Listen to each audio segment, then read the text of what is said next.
But see, they don't want no part of that. Every time you try to do something like that, guess who jumps up and rejects it? The ACLU. I call them the not a clue, because you know ACLU basically is a clue, spells a clue, where you put not in front of that, and that's what you got. Not a clue gets in there, and they don't know what they're talking about. But here's something else that I know most people do not know about. Otherwise, there would really be an uproar about it, and that is this. Do you know, in this debate about education, the only thing you hear about is public schools and charter schools? Guess what's left out? Private schools, parochial schools, and home schooling. If we were to know all of the facts about public education versus private and parochial Christian schools or whatever religious schools and homeschooling, everybody would ditch the public schools in a heartbeat. But you notice you never hear about them. Well, let me tell you a few things about these other sources of education.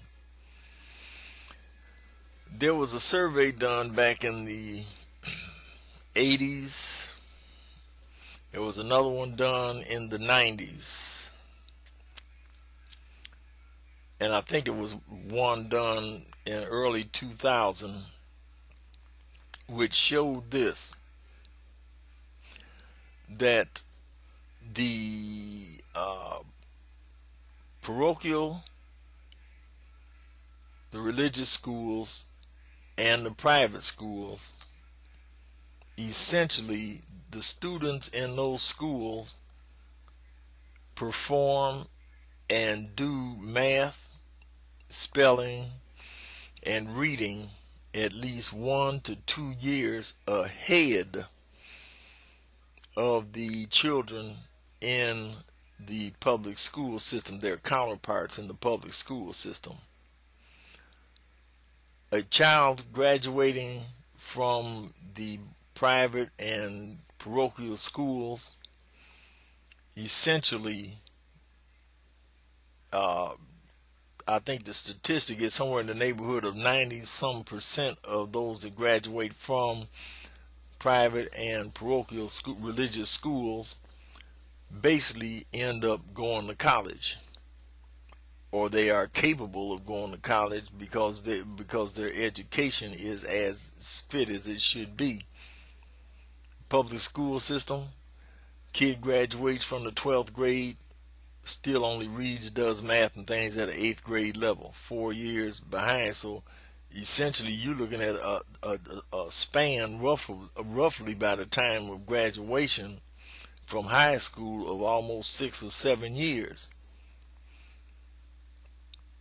Homeschooling, it's been shown that those kids, they have the highest SAT scores and everything, along with the parochial, the religious schools and the private schools have the highest SAT scores, usually at least, well, I know back in the 80s, I don't know what it is now, but essentially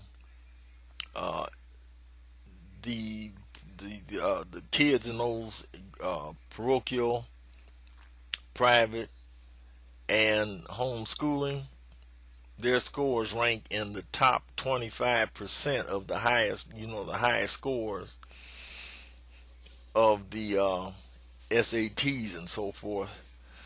While if you look at the scores of our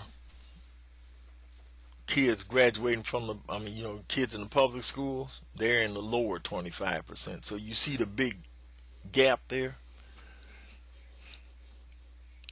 Now, why don't you know about this? Well, I'll tell you why. Teachers unions. Because if you look at it like this, I want you to consider this as well. Usually in parochial schools, teachers don't get paid as much as the teachers in the public school system. Another thing is the teachers in the public school system have tenure. Another thing you don't know is out of every dollar that is provided for public education, 86%, between 80, well, roughly 86 cents out of every dollar that goes into the public school system goes for administrative costs and teacher salaries and so forth. So that means 14 cents out of every dollar actually goes to the students. Go into parochial schools, private schools, the numbers are almost reversed, with 80 some percent going to the students, while the 14 cents, or well, I think it's more or less in the neighborhood about 20, is 80-20, I believe. 20% goes toward administrative costs and teacher salaries. So there's a big difference there in the fact that teachers don't get paid. Well, it's a known fact. Teachers don't get paid as much in private schools, or especially in parochial schools, as the teachers are in the public school system.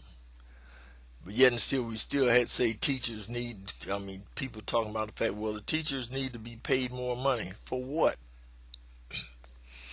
If you've got teachers making less money than teachers in the public school system, and they're turning out a product that is, as far as I'm concerned, 10 times superior than the product that these teachers in the public school system are turning out, then why in the world would you want to pay a teacher in the public school more money when the product is so inferior? Foolishness. Think about that. It's utter foolishness what we engage in, calling ourselves trying to educate our children. And if you look at this from another standpoint, the fact that still in private schools and religious schools, they still talk about God, and they still educate along the principles essentially of what is right in God's eyes. Public school system, you can't do that. Another thing that where wisdom should be used, and that is the public school system. The teachers have what's known as tenure. When they get so much time in as a teacher, they cannot be fired. So irrespective of whether the teacher is qualified to teach what they're teaching, because they have tenure, they stay on the job. In any other place of employment, if you are inferior and not doing your job, you out of there. And yet and still, people want to still stand up and protect these teachers. You're putting your children at risk.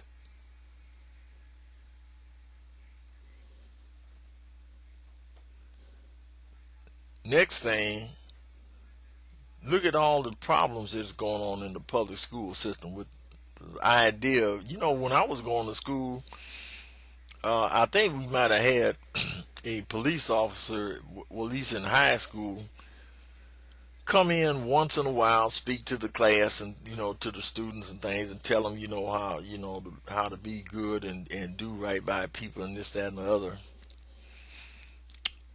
We didn't have metal detectors in the schools when I was going back in there. That was from I graduated from high school in 1964 from Northern High School here in Detroit, Michigan, on Woodward and Owen.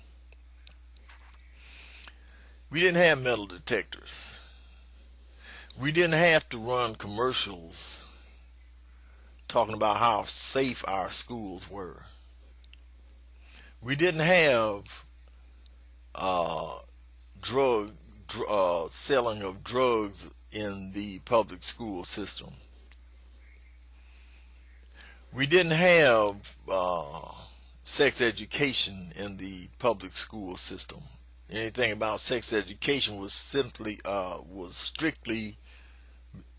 done with the family and the church. We didn't have teachers having sex with the students. Not that I know of, anyway. But one thing about it, I know we didn't have this, and that is we didn't have news reports like we just had the other day, where they were doing a survey of the sex habits of our kids down to 14 years old, and treating it as if it's normal. Right on, ooh, 14-year-olds having sex. Well, at least they're using condoms and this, that, and the other, and so forth.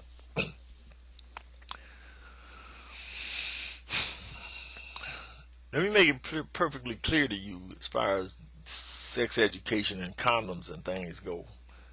We got more teen pregnancies now than ever before because of sex education.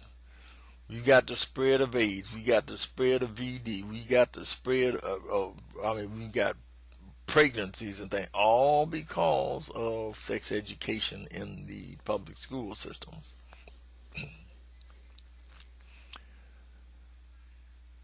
The idea of using condoms to have safe sex is what is taught in the public school system. What they don't teach you about is this. Sex outside of marriage is sin. S-I-N. The Bible says the wages of sin is death. So irregardless of whether you're having quote unquote safe sex, and that's even questionable, schools are handing out condoms and whatever to children and things. Because one thing about it, if you don't want the kids to have sex, you shouldn't be teaching them sex education, especially in the public school system where they don't say anything about God, because what you're going to have